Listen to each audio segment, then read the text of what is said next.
नमस्कार, मी गायत्री, पुणेकर न्यूजतर्फे. शहराचा भविष्यकाळ ठरवणारी ही निवडणूक नक्कीच निर्णायक ठरणार आहे. आणि आत्ता आपण आहोत वॉर्ड नंबर 36 मध्ये. आबा बागुल आपल्याबरोबर आहेत. सर, तुम्ही 7व्यांदा आता निवडणूक लढवणार आहात. 7व्यांदा म्हणजे तुमचं आता विजन काय आहे? पहिलं मी आपल्याला धन्यवाद देतो. प्रत्येकाला वाटतं 7व्यांदा म्हणजे शॉक बसण्यासारखे असते. हो, म्हणजे आता आणखी नवीन काय तुम्ही घेऊन येणार आहात? खूप काही करण्यासारखं आहे, म्हणून मला परत वाटलं की आपण महापालिकेत गेलं पाहिजे. पुणे शहर आज 505 स्क्वेअर किलोमीटरचं पुणे शहर आहे. मुंबईपेक्षा मोठं स्क्वेअर किलोमीटर आहे. आणि या पुण्यात अनेक पुणे अजून चालूच आहे. कारण एक हाती सत्ता आत्तापर्यंत नव्हती आणि जी होती त्यांच्याकडं त्यांना काय जमलं का नाही जमलं मी त्याच्या खोलात जात नाही, कारण मला ते टीका करता येत नाही. मला पुण्याचे अनेक मूलभूत प्रश्न आहेत ते सोडवायचे आहेत, म्हणून मी 7व्यांदा इलेक्शन लढवतो. पुणे हे विद्येचं माहेरघर म्हणून ओळखलं जातं, पण आता खूप सगळ्या गोष्टी आलेल्या आहेत. खूप सगळ्या म्हणजे पैसे दिल्याशिवाय काही गोष्टी होणार नाहीत, हे आपण मगाशी बोलत होतो. तर तुम्ही अशी कुठली स्कीम आणणार आहात की ज्याच्यामुळे थोडंसं सामान्य लोकांना शिक्षण हे अफोर्डेबल आपण म्हणू होणार आहे? आज आपण पाहिलं तर तरुण हा आपल्या देशाचा बेस आहे. नुसतं पुण्याचाच नाही की ज्युनियर KG पासून तर ग्रॅज्युएशनपर्यंत शिक्षणाचा हा बाजार झाला आहे. आता की आज ज्युनियर KGला जायचं तरी 2-2.5 लाख रुपये तुम्हाला वर्षाला फी आणि सर्वसामान्यांच्या आवाक्याबाहेर आहे. आणि मग चांगलं शिक्षण कुठे मिळेल, दर्जेदार शिक्षण कुठे मिळेल, तर लोकांना वाटतं की गव्हर्मेंट स्कूलमध्ये मिळेल, पण ते दर्जेदार शिक्षण गव्हर्मेंट स्कूलमध्ये सुद्धा मिळत नाही. त्यासाठी मी गेले 15 वर्षापूर्वी Rajiv Gandhi academy of e learning काढलं होतं. CBSE ई लर्निंग बिना दप्तराची अशा सगळ्या शाळा पुण्यात झाल्या पाहिजेत. आणि फक्त त्या 10वी-12वी नाही तर पूर्ण ग्रॅज्युएशन इंजिनिअरिंग कॉलेज असेल. आम्ही आत्ता मेडिकल कॉलेज पण पुणे महापालिकेचं काढले. तर ते मला वाटतं की आपण एक एज्युकेशन देणं ही महापालिकेची जबाबदारी आहे आणि ती महापालिकेने झटकून चालणार नाही. आज आम्ही 1000-1200 कोटी रुपये खर्च करतो, पण ते अर्धवट शिक्षण देतो, त्याचा काही उपयोग होत नाही. म्हणून पहिला प्रश्न माझा राहील की एज्युकेशन पूर्ण त्याला द्या, चांगल्या दर्जाचं द्या आणि 100% फ्री द्या. त्याला केंद्र सरकार असेल, राज्य सरकार असेल किंवा CSR फंड असेल, या सगळ्यातून ते शिक्षण फ्री दिलंच गेलं पाहिजे. तरच खऱ्या अर्थानं शिक्षणाचं माहेरघर म्हणून पुण्याची ओळख होईल. सर, आत्ता सध्या या वर्षीच खूप जणांच्या नोकऱ्या गेलेल्या आहेत. नोकरी हा एक मोठा इश्यू सध्या आहे, पण आम्हाला असं कळलं की तुम्ही खास महिलांसाठी काही उद्योग भवन बांधणार आहात. आणि आज काय झालं, नोकरी हा विषय आता जवळजवळ संपुष्टातच येत चालला. IT असेल काय असेल, आता AI त्याच्यामध्ये आले नवीन डेव्हलपमेंट. म्हणजे लोकांनी IT केलं तर त्याला पुढं आता परत नोकरी परत त्याला AI जॉब कसा करता येईल. परंतु बिझनेस हा स्वतःचा असावा, स्वावलंबी त्याला उभं करावं. तसं मी DMart एक फॉरेन कंपनी येते आणि इथं प्रस्थापित होते, मग आपण शहरात आपल्या का काढू शकत नाही? त्या धर्तीवरती उद्योग भवन बांधणारे त्याला तरुण महिला असतील, तरुण मुलं असतील, त्यांना मोठ्या प्रमाणात रोजगार मिळेल. आणि महापालिकेच्या जागा आहेत ना, ॲम्युनिटी स्पेस आम्ही घेतो, 350 ॲम्युनिटीज आहेत की ज्या आम्ही उगाचच लोकांना विनाकारण बिल्डर लोकल लॉबींना यांना त्यांना विकतोय. ते न विकता त्याच्यावर हे आपण उद्योग भवन बांधूया. सेना उद्योग भवन बांधण्यासाठी मी आदरणीय एकनाथजीराव शिंदे यांच्याशी बोलणार आहे आणि त्यांना सांगणार आहे की हे केलं पाहिजे आणि सहजरित्या शक्य आहे. ते बांधून यांना भाड्याने द्या, यांच्याकडून भाडं घ्या, पण यांना उद्योग द्या, यांना सक्षम करा.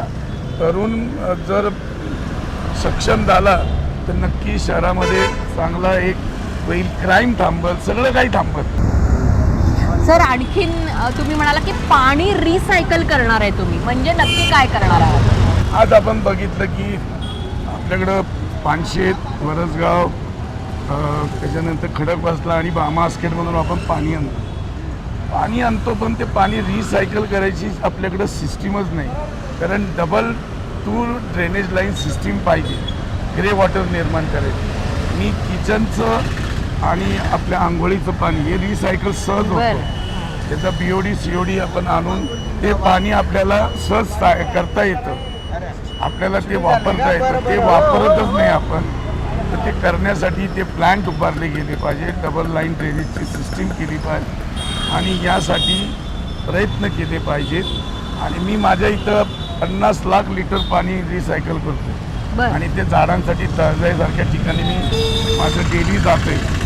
हे प्रकल्प सहज शक्य आहे आणि ते करायला मी पुणे PMCला भाग पाडणार आहे.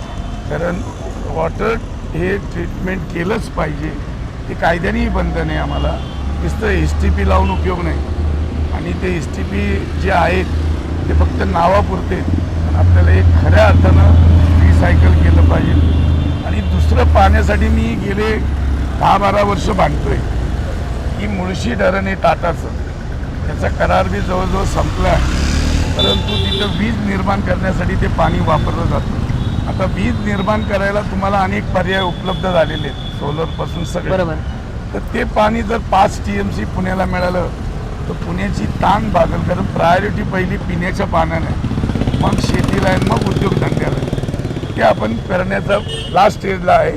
ते राज्य सरकारकडे मागं लागून 5 TMC पाणी आणणार आणि पुणे शहराची पाण्याची समस्या पूर्णपणे नष्ट करण्याचा माझा प्रयत्न आहे. मेट्रोची कनेक्टिव्हिटी वाढतीये पण स्पीड अजून तेवढा नाही आहे. जेवढी गती मिळायला पाहिजे तेवढी गती मेट्रोसाठी नाही आहे. अजून काही भागांमध्ये ती पोचलेली नाही आहे. त्यामुळे ट्रान्सपोर्टचे पण खूप सगळे इश्यू आहेत. आता आमच्यासारखे जे लोक उंदरी किंवा वाघोली या एरियामध्ये राहतात आहेत, नाही असं नाही, पण त्याची संख्या कमी आहे. त्या दृष्टिकोनातून तुम्ही काही पावलं उचलणार आहात का? मी जेव्हा आमची PMT होती, आता ती PMTची PMPL कंपनी झाली, की तेव्हापासून सांगितलं की पब्लिक ट्रान्सपोर्ट तुम्ही नाममात्र भाड्यात द्या, की लोकांना दिवसभरात जायचं एक 15-20 रुपयाचं तिकीट काढलं, कुठेही बस आणि कुठेही उतरत. आणि मिनी बसेस घ्या, 18 सीटरच्या बसेस घ्या, ज्या सहजरित्या तुम्हाला कुठेही गल्लीबोळात जाता येतील, मध्य भागात जाता येतील. आणि लोकांना एक पार्किंगचा हब द्या. ह्याच्या पुढं आम्ही तुमची 4 व्हीलर गाडी 2 व्हीलर गाडी जाणार नाही, तिथून तुम्हाला पब्लिक ट्रान्सपोर्ट वापरावंच लागेल. आणि मेट्रोशी कनेक्टिव्हिटी पाहिजे ती, कारण जोपर्यंत तुम्हाला मेट्रोपासून पुढं जायचं परत रिक्षा घेताय तुम्ही, पण लोक टाळाटाळ करतात. मग लोक म्हणतात चला 2 व्हीलरवर जाऊ. तर त्याची कनेक्टिव्हिटी वाढवली पाहिजे. छोट्या PMPLच्या बस घेतल्या पाहिजे, नाममात्र भाड्यामध्ये त्या दिल्या पाहिजे. आणि त्यासाठी मी त्याला 3 कलरमध्ये दिलं होतं. एक रेड कलर थांबत थांबत जाईल, येलो 2 स्टॉप नंतर जाईल आणि ग्रीन स्पीडनी जाईल. आणि त्याला पूर्ण रॅपिंग करून त्याच्यावर जाहिरात करा. मोठमोठ्या कंपनी जाहिरात करतात, त्या जाहिराती केल्या तर आपल्याला त्यातून उत्पन्न मिळून ही फ्रीमध्ये ही आपल्याला सेवा देता येईल. सहजरित्या शक्य आहे, फक्त मानसिकता पाहिजे. आता आमच्याबरोबर UD मिनिस्टर आहेत, आमच्या पक्षाचे ते अध्यक्ष आहेत. एकनाथरावजी शिंदेंच्या कानावर हा प्रश्न घातला की तो मला वाटतं 2 तासात सुटेल आणि तो आम्ही नक्की प्रश्न सोडवणार. त्याच्यामुळे ट्रॅफिकचा प्रश्न थांबेल. तुम्हाला पब्लिक ट्रान्सपोर्ट चांगला मिळाला की तुम्ही आपापच 2 व्हीलर घरी ठेवताल, 4 व्हीलर घरी ठेवताल आणि मग प्रदूषणही थांबेल. सगळ्या गोष्टीला आपल्याला ते करता येऊ शकतं. पुण्यामध्ये खूप सगळं कन्स्ट्रक्शन चालू आहे, आपल्या सगळ्यांनाच माहिती आहे. प्लस रिडेव्हलपमेंट पण आहे, त्याच्यामुळे प्रचंड एअर पोल्युशन होत आहे ओव्हरऑल. तर तुम्ही एन्व्हायरमेंट आणि या दोन्हीचा कसा समन्वय कसा साधणार आहात? कारण याचा सगळा at the end of the day पूर्ण इफेक्ट होतोय नागरिकांवर, एन्व्हायरमेंटवरती परिणाम होतोय. मॅडम, हे सगळे प्रश्न मी 15-20 वर्षापासून मांडलेले आहेत. त्याचा पाठपुरावा करतोय की रिडेव्हलपमेंट आता मोठ्या प्रमाणात आहे, परंतु रिडेव्हलपमेंट होताना त्याची जे नॉर्म्स आहेत ते पाळले जात नाही. की तुम्हाला ते बिल्डिंग जशी बांधायची त्याला साईडनी कव्हर केलं पाहिजे, त्याची धूळ रस्त्यावर आली नाही पाहिजे, त्याच्या तिथं त्या प्रमाणात झाडं लावली पाहिजे. या सगळ्या गोष्टी का करत नाही मला कळत नाही. आणि या कंपल्सरी कायद्यामध्ये त्याला शिक्षा केली पाहिजे. काही लोकांना हे माझं पटणार नाही, काही लोकांना राग येईल, परंतु आपलं शहर आहे, आपणच वाचवायचं. बाहेरून येऊन कोणी वाचवणार नाही. मग तो उद्योजक असेल, तो ग्राहक असेल किंवा नागरिक सर्वसामान्य असेल. तुमचं शहर तुम्हाला वाचवायचे, तुमचं शहर तुम्हाला सुंदर करायचे. तुमच्या शहरामध्ये पोल्युशन वाढलं नाही पाहिजे. आज दिल्लीमध्ये श्वासोश्वास घेता येत नाही, हो फुफ्फुसाचे रोग वाढतात. तसं अजून पुन्हा कंट्रोलमध्ये आज जर नाही केलं ते कंट्रोल तर आपल्याला पुढं खूप अवस्था वाईट होईल. 950 हेक्टर जमीन ही PDP आरक्षित आहे. PDP म्हणजे काय, डोंगर ठेवायचे पण त्याच्यावर झाडं लावली तर काय होणार आहे. निसर्ग ठेवायचा आहे तुम्हाला, निसर्ग ठेवा, त्याच्यावर वृक्षारोपण करा, ऑक्सिजन चांगला मिळेल. कोरोनाने तुम्हाला काही कितीतरी शिकवलं आहे की ऑक्सिजनसाठी लोकांची धावपळ होत होती, ऑक्सिजन मिळत नव्हता. आणि मग आपण अजूनही आज जर त्याच्यासाठी ठोस पावलं उचलली नाही तर खूप काही अवघड येईल. या सगळ्या गोष्टींसाठी मला परत एकदा निवडणूक लढवायची वाटते की मला हे सगळं करायचं आहे. राहून गेलं म्हणून शिवसेनेच्या पक्षामध्ये मी गेलो आहे. एकनाथ शिंदे असतील, आमचे सावंतसाहेब असतील, अनेक नेते मंडळी आहेत की त्यांच्याशी बोलायचे, मुख्यमंत्री असतील, सगळ्या लोकांचं सहकार्य घेतल्याशिवाय पुण्यामध्ये हे सगळं रिडेव्हलपमेंट होणार नाही. नुसतं कागदावर मास्टर प्लॅन नको आहे, हा प्रत्यक्षात पाहिजे. तुम्ही माझ्या इथं पाहिलं असेल तर 15 वर्षापूर्वी E-learning केलं. 7 आश्चर्य तुम्हाला बघता तर येणार नाही. म्हणजे 7 वंडर केले, 4D थिएटर केले, भीमसेन जोशी कलादालन केले, म्युझिकल फाउंटन केले, ग्रे वॉटर केले, प्लॅनिटोरियम केले, खूप काही केले. सांगता सांगता सदू शिंदे तळजाईला अतिशय अशी फार रखरखीत जागा होती, तिथं असं सुंदर स्टेडियम करून गार्डन केले. आणि या सगळ्या गोष्टी सहजरित्या होऊ शकतात. म्हणजे बजेट नसताना, सत्तेत नसताना सुद्धा मी करून दाखवल्यात. हे करायच्यात मला. पुणेकर न्यूज कडनं तुम्हाला खूप खूप शुभेच्छा. मला अजून तुमच्या माध्यमातून पुणेकरांना एक विनंती करायची होती की आम्ही एक संस्था अशी डेव्हलप करतो की मी पुणेकर, पुणे फर्स्ट. मला पुण्यासाठी काहीतरी करायचे.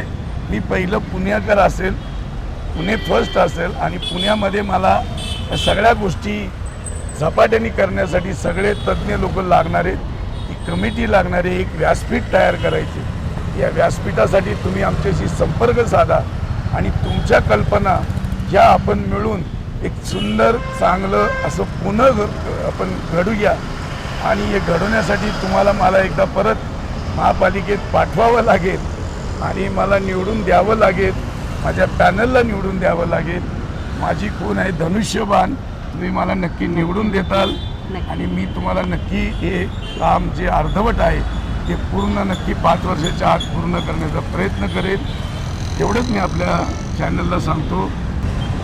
आबांना जनतेचा कौल 7व्यांदा मिळणार का, याचा निर्णय होणार 15 जानेवारीला.